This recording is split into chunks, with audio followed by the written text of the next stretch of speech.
पुढे भगवान श्री रामचंद्रांनी विचारलं, ऐका सांगा म्हणले महाराज अगस्त्य ऋषी काय झालं. पुन्हा रावण कुंभकर्णाची जन्मकथा सांगितली. पुन्हा त्याच्या पुढे काय झालं, त्यांना कुणी कुणी कसं कसं वरदान दिलं, त्या रावण कुंभकर्णाची कथा पुढची सांगा. अगस्त्य महाराजांना भगवंत विचारतात, ऐके स्वामी अगस्त मुनी तू समुद्र प्राशिलाच म्हणी दंडकारण्य वसे तुझेनी विंध्याद्री धरणी निजवी. ऐका अगस्त्य ऋषीवर्या, तुम्ही त्या ठिकाणी एवढं सामर्थ्य तुमच्याकडे आहे. अख्खा समुद्र तुम्ही आचमनामध्ये आपण पाण्याचा गुळणा करावा त्या पद्धतीने अख्खा समुद्र तुम्ही त्या ठिकाणी प्राशन केलेला आहे. तुमच्यामुळे हे असणारं दंडकारण्याचं निर्माण झालेलं आहे. विंध्याद्रीला तुम्ही वाढत होता, तुम्हीच त्याला झोपवलं असं सांगतात. वातापील वला महाराक्षसा मारुनी ऋषी केले ससंतोष ऐसे तुझे उपकार बहु असा तू महापुरुष ईश्वर. अगस्त्य मुनिवर्या, तुम्ही प्रत्यक्ष ईश्वरच आहेत. वातापी इलवल भयंकर राक्षस होते, त्या राक्षसांना मारलं, सगळ्या ऋषीवर्यांना आनंदित केलं. अनंत उपकार तुमचे आहेत. भगवंत बोलतात, मदतीनावरी कथा सांगावी पुढारी गोकर्णाश्रमी रावण वट स्तोत्री काय करीते फळ झाले. आणि माझ्यासारख्या दिनावरती कृपा करा. भगवान परमात्मा महाराज अनंत ब्रह्मांडाचा नायक आहे. आणि तो रामचंद्र सांगू लागला, ऐका अगस्त्य महाराज सांगा म्हणले पुढे काय झाले. गोकर्ण आश्रमामध्ये रावण कुंभकर्ण गेले, पुन्हा त्यांची काय कथा झाली सांगा. कोण तपतयाचे फळले काय नेम करते झाले कोण व्रत आचारिले कैसने पावले ऐश्वर्या. काय झालं पुन्हा त्यांनी कशा पद्धतीने तप केलं, त्यांचं तप कसं फळाला आलं, त्यांच्या तपाला कोण प्रसन्न झालं, कोणी त्यांना वरदान दिली सांगा.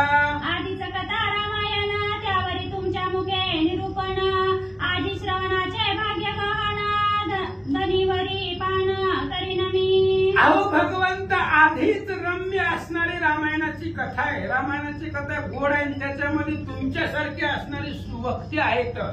आम्हास्या वळे रामकथा तेही तू रसाळ वक्ता. आधीच रामायण गोड आहे आणि त्याच्यामध्ये सांगणारे तुम्ही अतिशय प्रेमी आहे. मग सांगा रावण कुंभकर्णाचं काय झालं. विभूत जिता जनकारीचे वचन ऐकोनी अगस्ती संतोषानं वाक्य पुष्पमाळा गुंफोन रामार्पण करिता झाला. आणि मग विभूत जित जनकारीचे वचन किती अवघड शब्द आहेत महाराज. विभूत म्हणजे देव, त्या देवांना जिंकणारा रावण आणि त्या रावणाला मारणारा राम, अशा प्रकारचे भगवंता.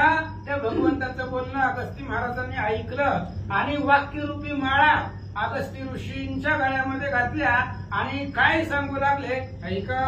श्री राघवा तू अवधारी जया लागी गिरिकंदरी वस्ते झाले जटाशिरी फळाहारी होनी. ऐका भगवंता, तुमच्या प्राप्तीसाठी लोक किती आटास करतात, किती सायास करतात. मोठमोठ्या गिरीकंदरामध्ये जातात, पर्वतादरीमध्ये जातात, डोक्यावरचे असणारे जटा वाढवतात, तपश्चर्या करतात, तरी त्यांना तुम्ही दर्शन देत नाही. एक झाले फोडके ढुंगी आलोनी ढुंगी लावणी फडके तीर्थे हिंडती आणि के भिक्षांनी खावणी. डोक्यावरची सगळी केस त्या ठिकाणी असणारी काढली, काही लोकांनी जटा वाढवल्या, भगवी कपडे घातली, प्रत्येक तीर्थाला जाऊ लागलो, दारेदारी भिक्षा मागू लागले. कुणासाठी? तुमच्या प्राप्तीसाठी, तरी त्यांना भेटत नाही. एक मुखी लावणी कोळसा वेश घेती अनारीसा एक नग्न पिशाच दशा हिंडती पुरी. अहो तुमच्या प्राप्तीसाठी लोक काय काय करतात, तोंडाला काळे लावून हिंडतात. एवढंच नाही, अनेक प्रकारचे वेश धारण करतात. नग्न होऊन जसं भूत हिंडावी त्या पद्धतीने तुमच्या प्राप्तीसाठी असणारे साधक लोक गावामध्ये, नगरीमध्ये, अरण्यामध्ये, वनामध्ये हिंडू लागले. एक आश्रम त्यागोन सेविलासे मावण एक पंचांगी धूम्रपान जळशयन एक करती. एकाने आश्रमाचा त्याग केला आणि महा असणाऱ्या भयंकर वनामध्ये, त्या वनामध्ये हिंडू लागले. पाण्याचं त्या ठिकाणी फक्त पाणी प्राशन करायचं, काही पाण्यामध्ये राहू लागले, काही पाण्याचं सेवन करून जगू लागले. तुमच्या प्राप्तीसाठी साधक तपश्चर्या करतात. एक कान फोडून मुद्राले आले म्हणून हिंडू लागले लक्षणे नती चुकले भिके लाविले प्रारब्धे. अहो अनेक प्रकारची सायस केली तुमच्या प्राप्तीसाठी, पण तुम्ही त्यांना दर्शन देत नाही. त्यांचं लक्ष वर्म चुकलं आणि प्रारब्धानं त्यांना भेटीला लावलं तरी सुद्धा तुम्ही त्यांना भेटलं नाही. एवढं तुमच्या प्राप्तीसाठी लोक सायास करतात. चालत अक्षिती झाडीती झाडावरी बैसोनी देह कर्म करीती देहाते देवा मानुनी. अहो काय लोकांनी एवढे असणाऱ्या डोक्याच्या जटा वाढवल्या, झाडावरती बसून त्या ठिकाणी तपश्चर्या केली, उलट टांगून तपश्चर्या केली, झाडाच्या असणाऱ्या फांदीवरती अनेक दिवस राहून तिथं जलपान करून सेवा केली, भक्ती केली तरी त्यांना भेटला नाही. अनेक म्हणतात रे धुंडाळी ते झाले नर परंतु न कळेची तुझा पार न पावती ते कदा. अनेक मतांतर आहे. भगवंत प्राप्तीसाठी एवढे सायास करावं लागतं. अनेक लोकांनी त्या ठिकाणी प्रयत्न केले तरी सुद्धा तुम्ही तुमचं पार पडत नाही, तुमचं लवकर दर्शन होत नाही असं सांगतात. तरी अवधारी राजेंद्र इंद्राच्या आधी इंद्रा क्षय आहे इंद्रचंद्रा तू नरेंद्र अक्षयी. ऐका राजेंद्र, संपूर्ण त्रैलोक्याचे राजे तुम्ही आहेत. त्रैलोक्य राजा श्री रघुनाथ, संपूर्ण त्रैलोकीचे राजे तुम्ही आहात. इंद्रचंद्र यांना सुद्धा क्षय आहे पण तुम्ही अक्षय असणारे भगवंत आहात. ऐका तो तू धरणीचे पती अवतरलासी नाना युक्ती ऐसा तू आम्हा मुडा प्रती नाना कथा पुसतोसी. अहो भगवंत, अशा पद्धतीने तुम्ही सिद्धीचे पती आहात. तुम्हाला सगळं माहित आहे, सगळं असणाऱ्या त्रिभुवनाचं ज्ञान तुम्हाला आहे तरी सुद्धा तुम्ही आम्हाला विचारतात यात नवल आहे. अगस्ती महाराज बोलतात बंधू गोकर्णाप्रती येऊन काय करते झाले स्थिती ते करता अवधारीचे श्रोती सावधान चित्ती होऊनी. आणि अगस्ती महाराजांनी सांगितलं ही तिघजण गोकर्ण आश्रमामध्ये गेले. तिथे गेल्यानंतर ना पुन्हा त्या असणाऱ्या तिघांची रावण कुंभकर्णाची काय स्थिती झाली ऐका. कुंभकर्ण नित्याने मस्त अल्पहार एकाग्रचित्त इंद्रिया दमोनी वैराग्य युक्त परियेसा तप करीत असे. कुंभकर्ण त्या गोकर्ण आश्रमामध्ये नित्य नेमस्त अल्पहार करायचा, थोडस लाईट त्या ठिकाणी असणारं जेवण करायचं, त्याच्यावरती चित्त एकाग्र करायचं, इंद्रियावरती त्या ठिकाणी नियंत्रण ठेवायचं. तसं वैराग्ययुक्त साधू असतो तशा पद्धतीने तो कुंभकर्ण तप करू लागला. उष्णकाळी पंचांगी जाणं वर्षाकाळी मस्तकी घे गजन्य शीतकाळी जलाश्रयन तपदारुण करीत असे. अशा प्रकारे अतिशय उग्र तप कुंभकर्ण करू लागला. उन्हाळ्यामध्ये असणाऱ्या त्या ठिकाणी ऊन अंगावरती सहन करायचं, पावसाळ्यामध्ये पाऊस सहन करायचा आणि पुन्हा हिवाळ्यामध्ये त्या ठिकाणी पाण्याचा आश्रय घेऊन दारुण अशा प्रकारचं तप करू लागला. बाणावरी घालून आसन तप करीत असे दारुण ऐसिता सहस्रे वर्षे क्रमण केली जाणं श्रीरामा. काय सांगायचं रामा, त्या कुंभकर्ण बाणावरती झोपला, बाणावरती आसन केलं आणि अतिशय उग्र अशा प्रकारचं तप 10,000 वर्ष कुंभकर्णानं केलं. स्वधर्म कर्मी राता सर्वभूती दया सुशिष्मता ऐसा बिभीषण पुण्य पवित्र धर्मपारायण परोपकार. आणि तो असणारा बिभीषण स्वधर्माच्या कर्मामध्ये रत होता, प्रत्येक ठिकाणी भगवंत मानून पूजा करत होता. असा असणारा पुण्य पवित्र बिभीषण जगावरती उपकार करण्यासाठी जन्म झाला.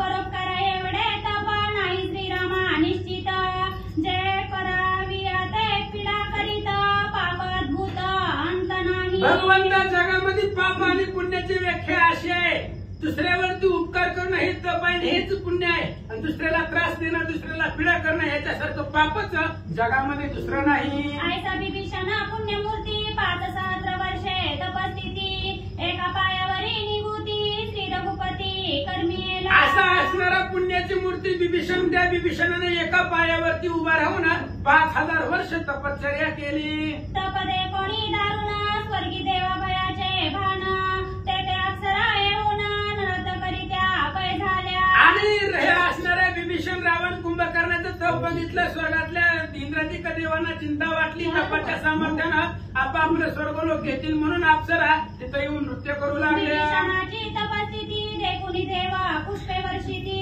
तदनंतरे सूर्य उपस्थिती करी सुमती राक्षस. बिभीषणाचा असणाऱ्या तपाची स्थिती पाहिली, स्वर्गावरून देव लोक फुलांचा वर्षाव करू लागले. त्याच्यानंतर सूर्याची आराधना करायची, सूर्याची पूजा करायची. अशा प्रकारचा बिभीषण तप करत होता. उर्धव शिरा उर्धव करा नयन उर्धव अवलोकी भास्करा मुख मुके सूर्य सुप्ता जपे वीरा ऐसे 5 सहस्र वर्ष क्रमिली. आणि विभीषणानं असं तप केलं, आकाशाकडे तोंड केलं, आकाशाकडे हात केले, वरती हात घेतले, डोळे त्या ठिकाणी वरी केले, सूर्यदेवाची आराधना केली, सूर्याची पूजा केली आणि मुखानं सूर्याचं स्तवन केलं. असं 5000 वर्ष विभीषणानं तपश्चर्या केली. देवता सहस्रावरी विभीषण तपाची आगाध थोरी.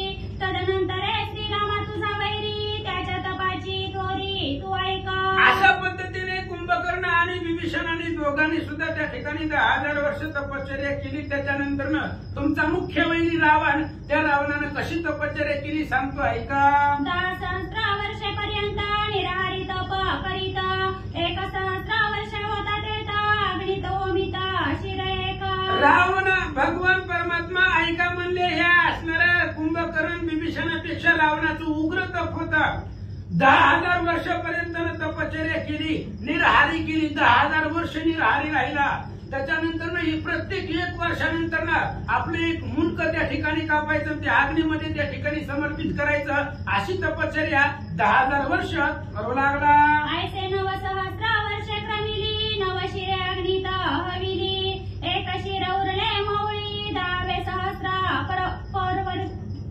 प्रवर्तले. आणि अशा पद्धतीने 10,000 वर्ष तपश्चर्या करायची होती. त्यातली 9,000 वर्ष अशी रावणाने तपश्चर्या केली. आणि 9,000 वर्षामध्ये प्रत्येक वर्षामध्ये 10,000 वर्षामध्ये त्या ठिकाणी जी काही शिर आहे ते शिर अग्नीमध्ये टाकायचं. असे 9,000 वर्षामध्ये 9 शिर संपली, एक असणारं शिर राहिलं. तेव्हा काय झालं. तेही शिरा छेदिना वैष्णव नरा तृप्त करीना. ऐसे विवंची रावण तव चतुरानना तेथे आला. 9,000 वर्षामध्ये 9 शिर रावणानं अग्नीमध्ये टाकली. आणि 10 पुढच्या असणाऱ्या वर्षामध्ये शेवटचं मुंडक ते सुद्धा अग्नीमध्ये समर्पण करावं म्हणून ते सुद्धा शिर कापण्यासाठी तयार झाला. तेवढ्या वेळामध्ये ब्रह्मदेवाचं आगमन झालं. इंद्रादी देवासहित पितामहाला तेत म्हणे रावणा तुझे तपाद्भूत माझा संतोष पै झाला. आणि त्या असणाऱ्या रावणाची तपश्चर्या पाहिल्यानंतर इंद्रादिक देवांसहित ब्रह्मदेव तिथं आले. ब्रह्मदेवाने सांगितलं रावणा कठोर तप केलेला आहे, त्या तपाच्या बळावरती आम्ही इथं आलो. तुझी या तपाची थोरी नवर नवे वाचे करी. तुझं प्रसन्न झालं झडकरी माग इच्छा ते देईन. आणि ब्रह्मदेव सांगू लागले रावणा एवढं अद्भुत तप केलंय, त्या तपश्चर्याचं वर्णन जगामध्ये करता येणार नाही व मुखानं करता येणार नाही. एवढं अद्भुत तप केलेलं आहे, तुम्हाला प्रसन्न झालेलं आहे, काय मागायचं असेल ते मागा. रावण ब्रह्मदेव रावणाला बोलतात. कोणी वचन दोन्ही करा जोडणी रावण करिता झाला साष्टांग नमन मधुर वचन बोलिला. ब्रह्मदेवाचं बोलणं ऐकल्याबरोबर रावणानं दोन्ही हात जोडले, ब्रह्मदेवाला नमस्कार केला, साष्टांग नमन केला. अतिशय गोड आणि मधुर वाणीनं रावण काय बोलतो ऐका. रावण म्हणे का प्रजापती तुम्हा प्रती करीत विनंती मरण भयावणी निश्चिती प्राणी अभय असेना. रावणानं ब्रह्मदेवाला सांगितलं ब्रह्मदेवा ऐका, या जगामध्ये सगळ्यात जास्त भीती असेल तर ती मरणाची आणि प्रत्येकाला आहे. त्यामुळे ह्या विश्वामध्ये मरणाच्या भीतीपेक्षा दुसरी भीतीच जीवाला नाहीये असं रावण सांगू लागला. का दुसरा वैरी रान नाही हे संसारी मृत्यू प्राणी संहारी मृत्यूने केले देवाचे नचले. अहो ऐका ब्रह्मदेवा, या संसारामध्ये या विश्वामध्ये मरणासारखा वैरी मृत्यू सारखा वैरी जगामध्ये कुणीच नाही. मृत्यू हा प्राण्याचा जीवाचा संहार करतो, त्याच्यामुळे जन्मलेल्या प्रत्येक जीवाला मरणाचीच भीती वाटते. ऐका. बाल्य तारुण्य वयासा मृत्यू करी आयुष्य रासा जना ते बांधी मरण फासा मृत्यूचा सहसा न कळे महिमा. अहो मृत्यूचं मरणाचं महिमा कळत नाही. मरण कुणाला कधी कसं येईल काही सांगता येत नाही. आणि ते असणारे मरण विचार करत नाही. लहान आहे मोठा आहे का ही सुद्धा विचार करत नाही. लहान लेकरापासून ते म्हाताऱ्या माणसापर्यंत मरण कुणाचीच वाट बघत नाही, कसलीच विचार करत नाही. वेळ आली की लगेचच त्या असणाऱ्या जीवाला फासा पडतो आणि तो जीव लगेच मरणाच्या आधीन जातो. त्यामुळे मृत्यूचा महिमा कळत नाही. जरी प्रसन्न झाले की देवा अमरत्व मजा वर द्यावा सुपर्ण नाग दैत्य दानवा यांचे मृत्यू मज न हो. आणि रावण सांगू लागला ब्रह्मदेवा, जर तुम्ही मला प्रसन्न झालात तर मला एकच वरदान द्या, अमरत्व. मला या जगामध्ये मरणच येऊ नये, कारण मरणाचीच भीती प्रत्येकाला आहे, मला सुद्धा तीच आहे. म्हणून हे असणाऱ्या जगामध्ये गरुडाकडून, नागाकडून, दैत्य दानव यांच्याकडून कोणाकडूनच मला मरण येऊ नये. निशाचराचे निहाते मज मरण न यावे निश्चिते, आणि का देव दैवत्वे ती मातेनं मारतजी. राक्षसांच्या हातून मला मरण येऊ नये, आणि बाकीची जी देव देवता आहेत ते असणारी यक्ष गण गंधर्व किन्नर कुणी असू द्या, राक्षसांची भीती मला नाही. देवदैत्याकडून मला मरण येऊ नये एवढंच वरदान मला द्या. देवांचे निहाते करी माझा मृत्यू न व्हावा उधारी, मनुष्य माझा तणासरी गणना न करी तयांची. देवांच्या हातून मला मरण येऊ नये, आणि माणसांचं काय, माणसाला आम्ही घाबरत नाही. माणसाकडून मरण येऊ नका असं मागितलं नाही, माणसाला आम्ही मानितच नाही. माणसं आमच्या पुढे राहतच नाही, त्यामुळे माणसाची भीती आम्हाला नाही. फक्त देवाकडून मरण येऊन देऊ नका. मानवे तृणसमान ती माझे दृष्टीसी मशके दिन, तयांचे भय नाही जाण मरापण मजकीजी. भगवंत मला अमर करा, माणसांचं आम्हाला भीती नाही. माणसं म्हणजे माझ्या पुढे गवताप्रमाणे आहे. माणसं मला काहीच करू शकत नाही, ती आमच्या पुढे मशक आहे, खीन दिन चिलट्यासारखी ती माणसं आहे. त्या माणसांची भीती आम्हाला नाही. फक्त देवाकडून मरण येऊन देऊ नका. मनुष्यादी करणीभूते नानी मी दृष्टीचा त्याते, त्या मनुष्याची चिंता नाही माते जाण निश्चिते प्रजापती. आणि ऐका, ब्रह्मदेवा प्रसन्न झाला तर मला अमरत्वाचा वर द्या. मनुष्याचं काय, आम्ही मनुष्याला घाबरत नाही. मनुष्यांना मी त्या ठिकाणी मानितच नाही, त्यांना किंमत देत नाही. मनुष्याची चिंता किंवा माणूस येईल आणि मला मारेल अशा प्रकारची चिंता माझ्या मनामध्ये नाही, असं रावण बोलू लागला. जरी प्रसन्न झाला सी मजवरी, अमर होई ऐसी कृपा करी, ब्रह्म मने होईल निर्धारी, चिंतिले पावशील रावणा.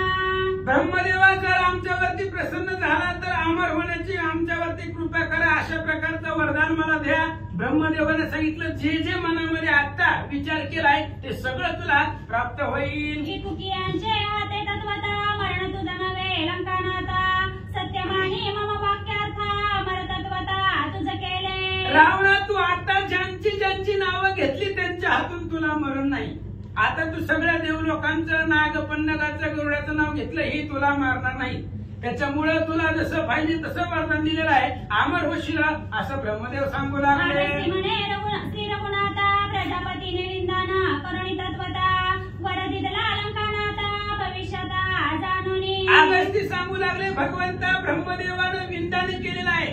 रावणानं मनामध्ये ज्याचा ज्याचा विचार केला होता त्या त्या पद्धतीने वर दिलेला आहे. माणसाकडून मरण येऊ नये असं वरदान मागितलं नाही, कारण माणसं आम्हाला घाबरतात, आम्ही घाबरत नाही. त्याच्यामुळं अशा प्रकारचं विंदाने केलं आणि ब्रह्मदेवानं रावणाला वरदान दिलं. पुनरपी बोले प्रजापती, ऐकये का लंकापती, तू शिरे हविली अग्निप्रती, ती मागुती तुझ दिली. पुन्हा ब्रह्मदेव सांगू लागले, रावणाची आग्नीमध्ये तू आता शिरा अर्पण केलेली आहे, ती एवढी 10,000 वर्षामध्ये ती सगळी शिरा तुला प्राप्त होतील. पूर्वीला परी राक्षसासा सुंदरता बाणली बहुवसा, तदनंतर विभीषणासा बोलता झाला चतुरानन. आणि पुन्हा त्याच्यानंतर अशा प्रकारचं वरदान ब्रह्मदेवानं रावणाला दिलं. त्या असणाऱ्या रावणाला पूर्वीपेक्षा अधिक बळ आणि तेज निर्माण झालं. त्याच्यानंतर ब्रह्मदेव विभीषणाकडे आले. विभीषणा तू धन्य सुमती, विभीषणा तुझी आगाध कीर्ती,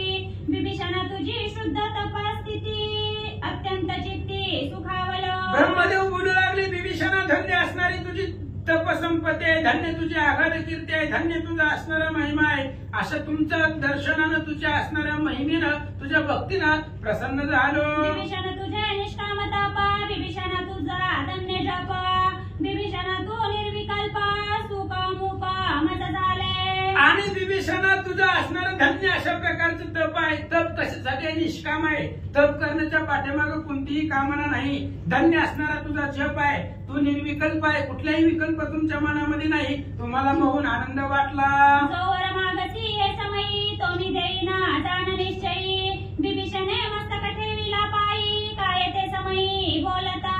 आणि लगेच ब्रह्मदेवाने सांगितलं, विभीषणजी तुमच्याही तपावरती प्रसन्न झालेलो आहात, काय मागायचं असेल ते मागा. त्यावेळेस विभीषण ब्रह्मदेवाच्या पाया पडले. काय मागता? सर्व गुणी संपन्न ऐसा विभीषण धर्मज्ञ मृदू मंजुळा वाचे करुणा चतुरानना सगळं प्रार्थना गुण ऐश्वर्य संपन्न असणारे विभीषणजी धर्ममूर्ती होते. गोड मंजुळ शब्दामध्ये ब्रह्मदेवाला काय मागतात? प्रजादक्ष प्रजापती सकळ देव तुझा आश्रय येती परिरेख माझी विनंती सावित्रीपती ऐकी जय. आणि विभीषणजी बोलू लागले, हे असणारे प्रजापती म्हटलं जातं, सगळे देव तुमच्या आश्रयाला येतात. आणि ब्रह्मदेवा एक माझी विनंती आहे, एक मागणं करतो, ऐका. आजी आपण धन्य धन्य आजी फळले सकळ पुण्य जळ त्रैलोक्य गुरु चतुरानना स्वयं आपण वर देतो. ब्रह्मदेवा साक्षात तुम्ही आम्हाला वरदान देण्यासाठी आला. आज आमचं खूप भाग्याचा दिवस आहे. धन्य धन्य असणारं आमचं जीवन आहे. त्रैलोक्याचा गुरु असणारा ब्रह्मदेव साक्षात वर देण्यासाठी आले असं विभीषणजी बोलतात. संतोषोनी प्रजापती जरी वर देतोसी मज प्रती तरी मागणे सुनिश्चिती सावधान वृत्ती अवधारी. प्रसन्न झाले असणाऱ्या प्रसन्न झाल्यामुळे जर तुम्हाला आम्हाला वर द्यायचं आहे तर एक माझं छोटस मागणं आहे, तेवढं परिपूर्ण करा. विभीषणजी मज बोलतात. राज्याची चाड नाही ऐश्वर्य मज न लगे पाही मज साधू समागम देई आणिक नाही मज इच्छा. आणि विभीषणानं मागितलं, ब्रह्मदेवा मला राज्याची आशा नाही, मला संपत्तीची त्या ठिकाणी आशा नाही, मला काही सुद्धा नको, मला फक्त एवढंच द्या, साधू संतांचा समागम द्या, साधू संतांची त्यांची संगत मला मिळायला पाहिजे, एवढंच माझं मागणं आहे. विभीषणजी बोलतात. अखंड माझी चित्तवृत्ती लागो संताचे संगती आणि कमजला भगवत भक्ती कृपामूर्ती देई जय. आणि ब्रह्मदेवा मला एवढंच द्या, अखंड दया तुझी प्रीती मज दे तयाची संगती. ज्यांचं ज्यांचं असणारा ब्रह्मदेवा जे जे भगवंताचं भजन करतात त्यांची संगती मला दे, त्यांच्या संगती मध्ये माझं जीवन घालवावं, भगवंताची कृपा माझ्यावरती झाली पाहिजे, मला बाकीचं काही नको. जेणे होय परमपद प्राप्त ऐसे ज्ञान दिजे निश्चित या वेगळे नश्वर पदार्थ स्वामी निश्चित मदन लागती. अवध्या असणाऱ्या सत्कार्यानं भगवंताचं दर्शन झालं पाहिजे, भगवंत भेटला पाहिजे, भगवंताचं पाय त्यांचं असणारं दर्शन झालं पाहिजे. अशा प्रकारचं एवढंच ज्ञान मला द्या, बाकी सगळ्या जगामध्ये संपणार आहे ते संपणारी गोष्ट मला काहीच नको. विभीषणाचे ऐकोनी बोलणे वीरांची आनंदला म्हणे म्हणे वत्सा धन्य मागणे अवश्य जाण तुझं दिदले. विभीषणाचं बोलणं ऐकलं, ब्रह्मदेवाला आनंद वाटला. आनंद ब्रह्मदेव सांगू लागले, विभीषणजी जे जे तुम्ही मनामध्ये प्राप्त इच्छा केली सगळं मिळेल. विभीषण म्हणे स्वामीनाथा ज्या ज्या आश्रमी माझा वर्तता ते ते ते ते बुद्धी सर्वता धर्मपंथा पहिला गो. विभीषणाने सांगितलं, भगवंता ऐका म्हणले असणारे ब्रह्मदेवा, जिथं जिथं मी वर्तन करेन, जिथं जिथं मी जाईल तिथं तिथं मला अशी बुद्धी मिळावी की बुद्धीचे वैभव अन्य नाही तुझे आणि एका केशवराजे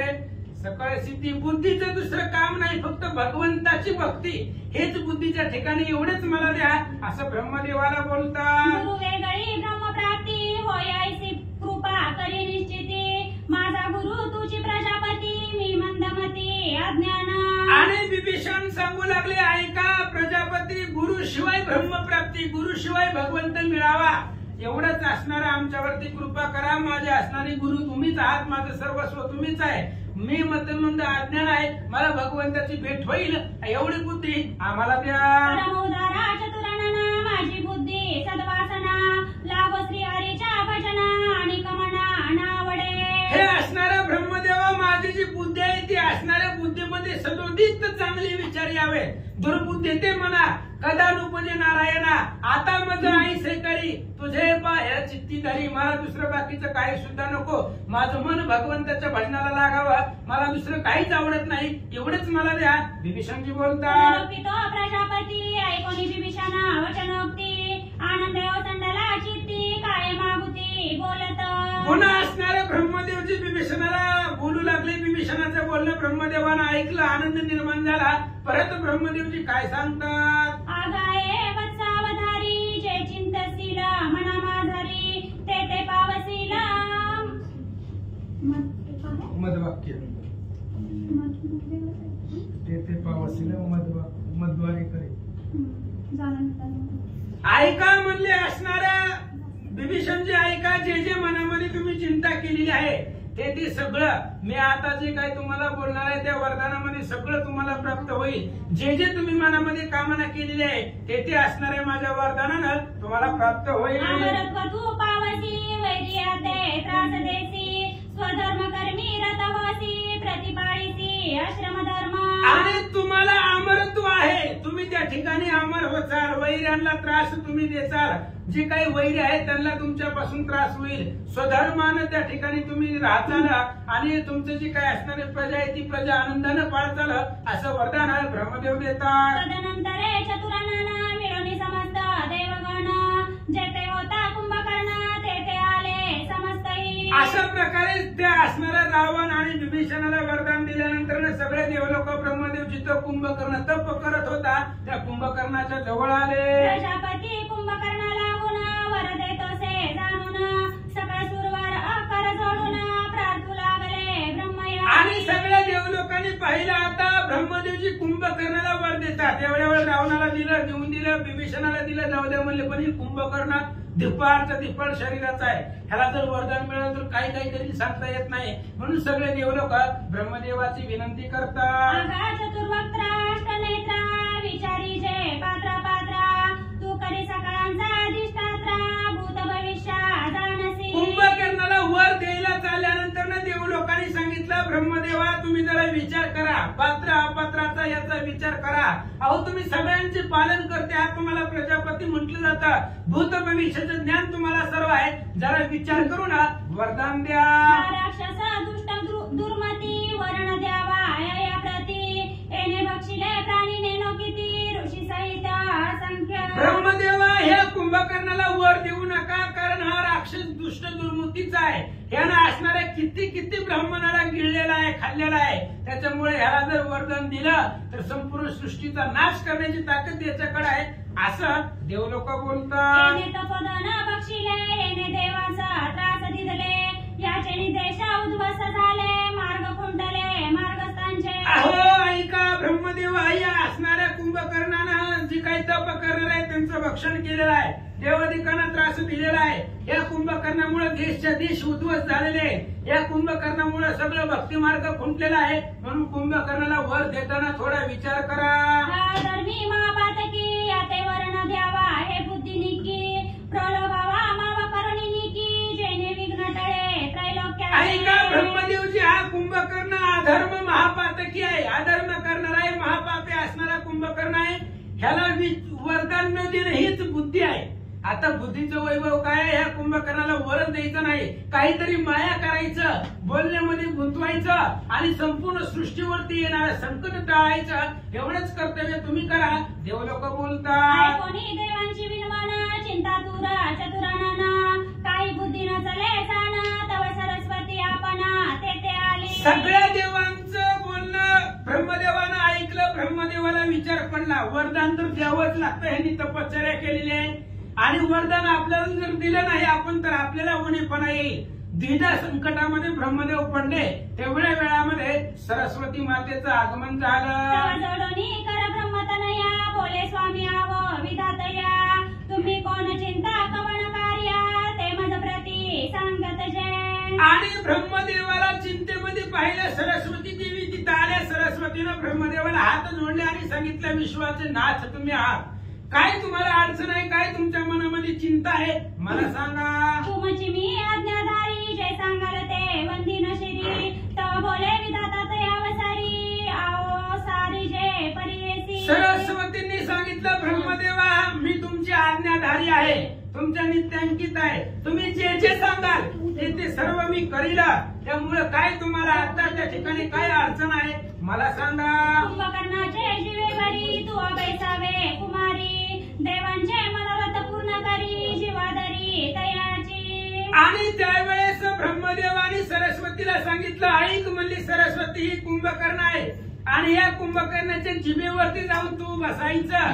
कुंभकर्ण ज्यावेळेस वरदान मागेल त्यावेळेस त्याच्या असणाऱ्या जिभेवरती जाऊन तुम्ही बसावं आणि देवांच्या मनातली इच्छा पूर्ण करावी असं सरस्वतीला ब्रह्मदेव सांगतात. विरंचीचे शब्दरत्न श्रीधरोणी सरस्वती आपण राक्षस जिवारी प्रवेश होणं पुढील कथान अवधारा. ब्रह्मदेवाचे शब्द सरस्वती सरस्वती मातेनं ऐकलं आणि सरस्वती कुंभकर्णाच्या जिभेवरती जाऊन बसल्या. जिभेवरती वास्तव्य केलं आणि ब्रह्मदेव कुंभकर्णाच्या जवळ वरदान देण्यासाठी आले. तेव्हा काय झालं? ब्रह्मा म्हणे पुलस्त्य कुमारा महाभाव महासुरा वरदे तो मागा चतुरा का शरीरा पीडितोसी. आणि ब्रह्मदेव त्या कुंभकर्णाच्या जवळ गेले. कुंभकर्णाला सांगितलं, कुंभकर्णा तुमच्या तपश्चर्यावरती मी प्रसन्न झालेला आहे, काय मागायचं असेल तर ते मागा, असं ब्रह्मदेवजी बोलतात. ब्रह्मयाचे ऐकोनी वचन संतोषला कुंभकर्ण अनेक वर्ष निद्रा दारुण कृपा करून मज दीजे. आणि त्यावेळेस ब्रह्मदेवाचं बोलणं ऐकलं आणि कुंभकर्णाला आनंद वाटला.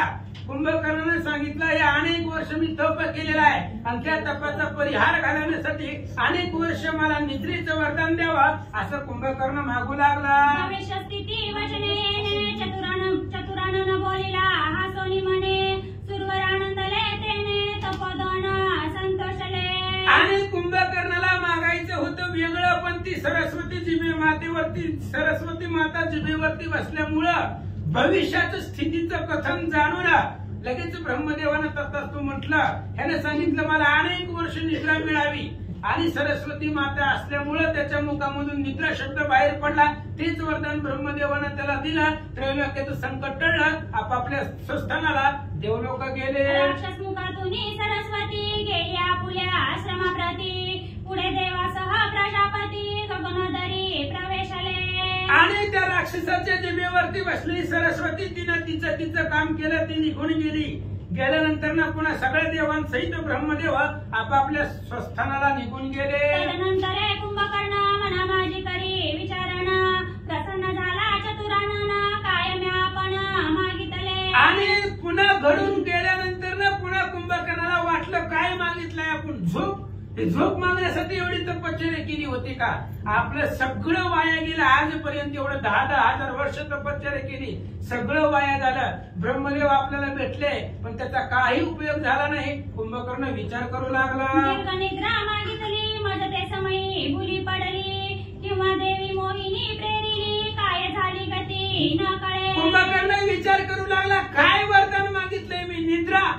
निद्रा फक्त झोप मिळावी ही वरदान मागितलं. वरदान मागत असताना माझ्या बुद्धीला काय झालं होतं? मला भुली पडली होती की काय? किंवा देवानं काही मोहिनी माझ्यावरती माया केली होती का? काय झालंय माझ्या लक्षात आलं नाही. मज झाले माझे कष्ट वाया गेले माझे पूर्वकर्म फळासी आले तेने झाले विपरीत. काय झालं होतं माझ्या लक्षामध्ये येत नाही. आजपर्यंत 10,000 वर्ष तप केलं, सगळं वाया गेलं. आजपर्यंत कष्ट वाया गेलं. माझं जे काही पूर्वकर्म होतं ते पूर्वकर्म आज फळाला आलं. त्याच्यामुळे ही सगळं विपरीत घडलं. कुंभकर्ण विचार करू लागला. माझी बुद्धीचा भ्रंश झाला मज विधाता ठाकोनी गेला बोला पुल्या कपाळाला थोर तळमळा पै देत. कुंभकर्ण आपापले असणाऱ्या जे काही कपाळ आहे, करंट आहे, त्या असणाऱ्या कपाळाला आपापल्या नशिबाला आपापल्या प्रार्थनाला दोष देऊ लागला. काय माझ्या बुद्धीला भ्रम झाला होता मला माहिती नाही.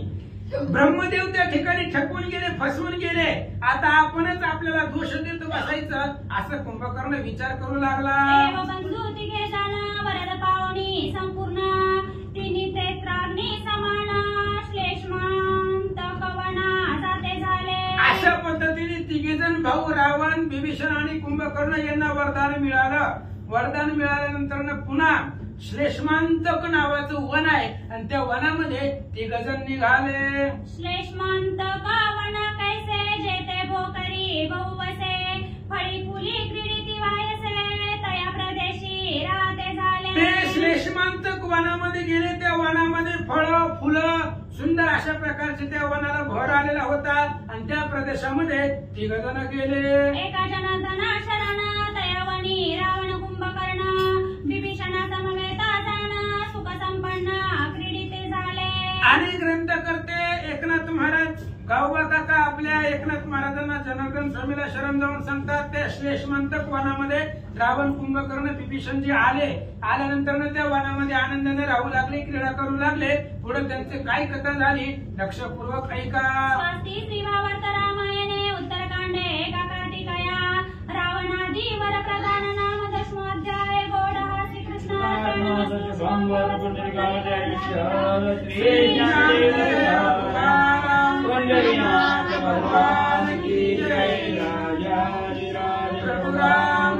भगवान की जय।